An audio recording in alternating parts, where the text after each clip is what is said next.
tributes are pouring in for Republican Congressman Doug LaMalfa, the fourth-generation rice farmer who served Northern California in politics, suddenly died at the age of 65. And he is being remembered so fondly by people on both sides of the aisle. First responders were called to his home yesterday evening. He was taken to the hospital for emergency surgery. He did not survive. The coroner will determine the exact cause of death. LaMalfa, as we mentioned, was a fourth-generation rice farmer who heavily devoted his life to agriculture and helping his agricultural constituents. He also worked to provide wildfire victims and survivors with relief and recovery efforts. Political analyst Kevin Riggs spoke with us this morning about how he would be remembered. He was a staunch conservative in keeping with his district. He, for example, opposed same-sex marriage. He was a big supporter of gun control laws and those kinds of issues, again, in keeping with his district. But LaMalfa really was well-liked at the Capitol. He had a way of being able to talk to folks from the other side of the aisle, from talking to his opponents. He was somebody who would talk with people, not just simply talk at people. And so, you know, my dealings with him he was always willing to talk. He was cordial. We both had gone to Cal Poly. We both loved classic Mustangs. So we had those issues in common that we could talk about beyond politics. So to summarize, a conservative politician, but somebody who could work with his opponents and who was relatively well liked. LaMalfa was elected to the state assembly in 2002 and spent 3 terms at the Capitol. In 2010, he won a seat in the state Senate before he was elected to the House in 2012. Joining us live to talk about the late congressman is Republican Congressman Kevin Kiley. Thank you for joining us this afternoon. You are 2 Republicans representing areas of a blue state in Congress. What was it like working with him over the years? Well, we work together on many things. I first just want to extend my most heartfelt prayers and condolences to Doug's family.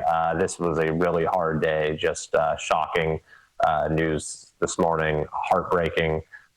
You know, we happened to receive it as we were all headed, members of the House, to a day of meetings. And, you know, he had so many friends here. There were a lot of tears. And I think a lot of people are just still in shock. And certainly he was someone who fought for the values that really mattered to his district. For our delegation in California, he was a leader on issues like water and agriculture and wildfire mitigation and a whole host of others. He and I actually authored a bill together last term that was signed into law to make sure that wildfire victims don't have to pay taxes on the recovery that they receive in settlements. And so, yeah, this is just really hard news, and he's certainly someone who'll be greatly missed. Congressman, what moment do you think best captured the kind of man LaMalfa was?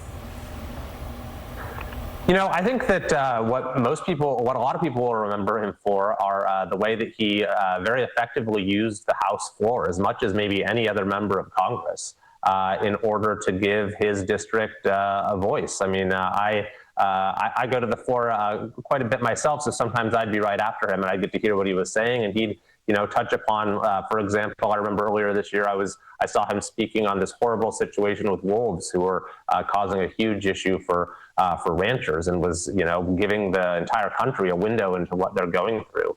But I think that that's something that, you know, people recognized him for, as, you know, someone who was always ready to stand up and speak up for the people he represented.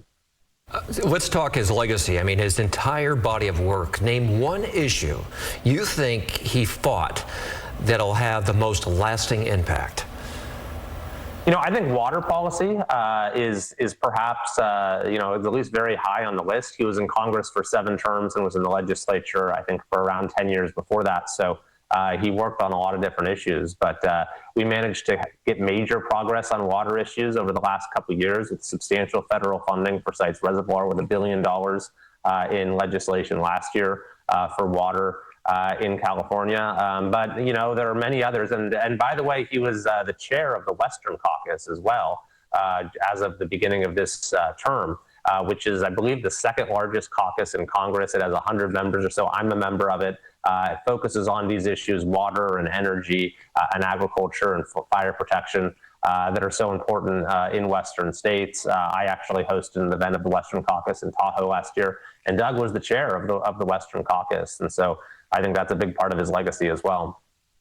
Congressman Kiley, thank you so much for joining us. We feel for your loss, and we appreciate you taking the time to talk with us. Of course. Thanks for having me. La Malfa represented District 1 since 2013, as we mentioned. It stretches from Sutter County to the Oregon and Nevada state lines. It includes Yuba City, Oroville, Paradise, Chico, Red Bluff, Redding, and Susanville.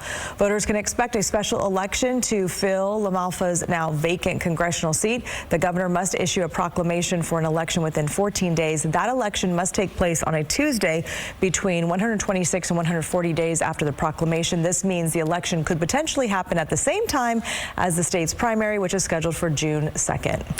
KCRA3 last spoke with the congressman in November, the night California voters passed Prop 50, redrawing his red district blue.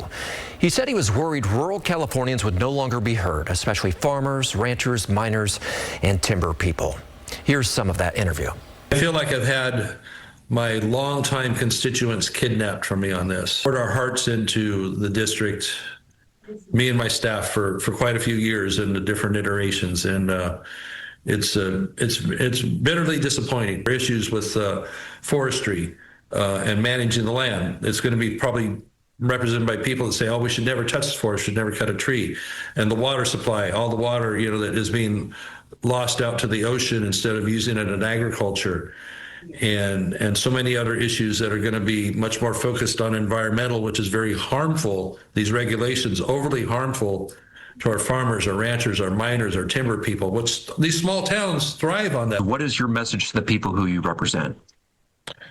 Hang in there and stay in the fight on that, and always make your voices heard, even if you don't think your representative is going to do so. And if you see people that are in the fight that would continue to try and represent you as you are, then you should get behind those.